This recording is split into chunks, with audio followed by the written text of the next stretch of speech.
আজকে এতগুলো শ্যাম্পু একসাথে মিশিয়ে বানাবো একটা আলট্রা প্রো ম্যাক্স শ্যাম্পু।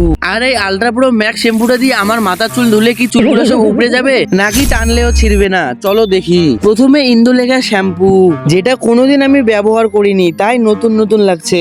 এবার ব্ল্যাক সানসিল্ক, যেটা লাগালে নাকি চুল কালো হয়ে যায়। এবার হলো হেড অ্যান্ড শোল্ডার, যেটা লাগালে নাকি মাথার ডেন্ড্রফ গায়েব হয়ে যায়। এবার হলো সবার প্রিয় ডাব শ্যাম্পু, যেটা লাগালে নাকি চুল অনেক সিল্কি হয়ে যায়। এবার হলো ডিমের তৈরি ক্লিনিক প্লাস, যেটা লাগালে নাকি চুল ঝরা বন্ধ হয়ে যায়। এবার গোলাপি কালারের সানসিল্ক ও ভিভেল শ্যাম্পু দিয়ে দিতে দেখো গাইস কত সুন্দর লাগতেছে শ্যাম্পু গুলো।